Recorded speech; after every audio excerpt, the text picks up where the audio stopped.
budaya daerah, kelompok cerita rakyat akan membawakan cerita yang berjudul Asal-usul Kota Tanjung Pinang. Saya Alesya, Dania Putri akan membawakan tokoh si tua. Saya Nabila Safa Kairani akan membawakan tokoh anak. Saya Takifah Nalin Akilah akan memerankan Laksamana Tun Abdul Jamil dan Sultan Ibrahim. Saya Bintari Utami akan membawakan tokoh ibu. Saya Aya Sofia akan membawakan tokoh ayah. Saya Sabita Laina akan membawakan tokoh penduduk. Selamat menyaksikan! Asal-usul kota Tanjung Pinang. Pada tahun 1673, berdirilah kerajaan di hulu Sungai Riau yang dipimpin oleh Sultan Ibrahim.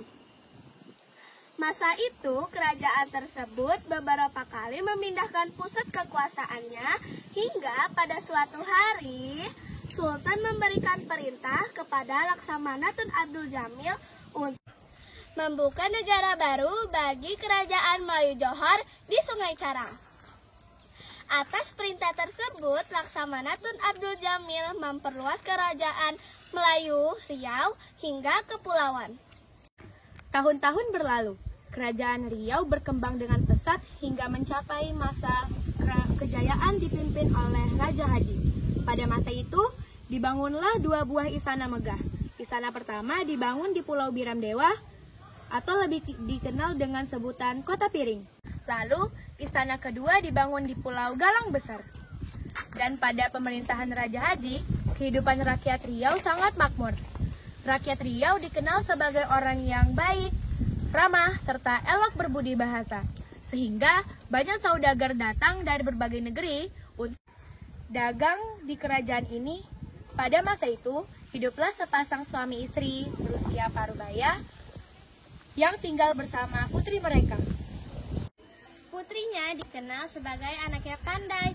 Dia adalah orang yang bijaksana, memiliki karakter yang sangat baik.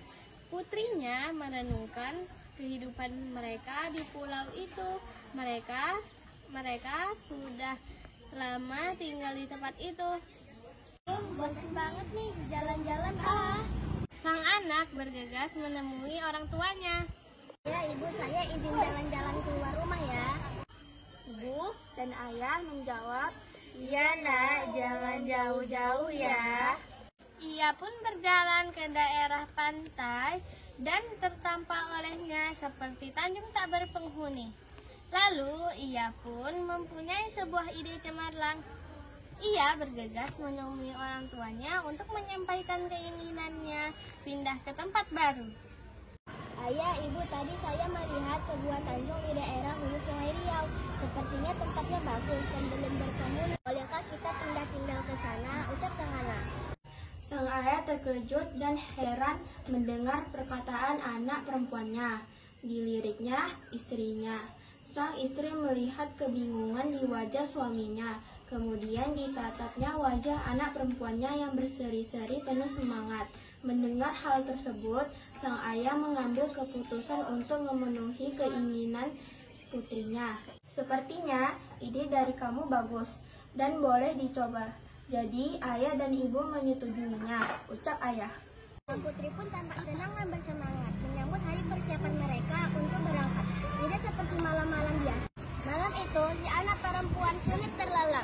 Duh, aku susah sekali untuk tertidur, ucap sang anak frustasi.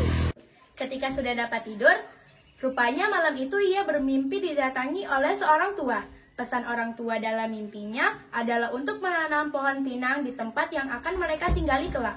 Cuk, tanamlah pohon pinang di tempat yang akan kau tinggali kelak, ucap orang tua tersebut. Sontak, si anak perempuan pun terbangun, dan pada pagi harinya, dia menyampaikan pesan yang diterimanya dalam mimpinya tersebut. Ayah, ibu, tadi malam saya bermimpi. Di dalam mimpi tersebut ada seorang tua yang meminta kita untuk menanam pohon pinang di tempat yang akan kita tinggali kelak, ucap sang anak. Orang tua si anak perempuan kebingungan dan saling berpandangan. Sang ayah terdiam lama, ia merenungkan cerita dari mimpi anak perempuannya. Keesokan harinya mereka bertiga sibuk mencari benih pokok pinang di berbagai pelosok dan tepi-tepi hutan. Masyarakat pun heran melihat kelakuan mereka, lalu datanglah seorang penduduk menghampiri mereka. "Apa yang sedang kalian lakukan?" ucap sang penduduk. Si Ana menjawab, "Kami sedang mencari benih pokok pinang, Pak." "Lalu untuk apa benih tersebut?" ucap sang penduduk lagi. "Untuk ditanam di tanjung dekat hulu Sungai Riau itu, Pak," jawab sang anak lagi. Setelah mengumpulkan banyak benih pokok pinang, maka mulailah mereka memasukkan benih pokok pinang tersebut ke dalam perahu dan memulai perjalanan berlayar keluar dari hulu Sungai Riau. Menjelang petang, sampailah mereka di tanjung yang masih berupa hutan limbah. Mereka menanam semua benih pokok pinang yang mereka bawa di sepanjang tanjung tersebut. Lalu mereka membangun pondok kecil di tempat itu. Hari berganti hari, sang ayah bekerja untuk menghidupi keluarganya. Sedikit demi sedikit, kehidupan mereka mulai membaik. Pondok mereka yang awalnya kecil sudah berganti menjadi sebuah rumah yang bagus.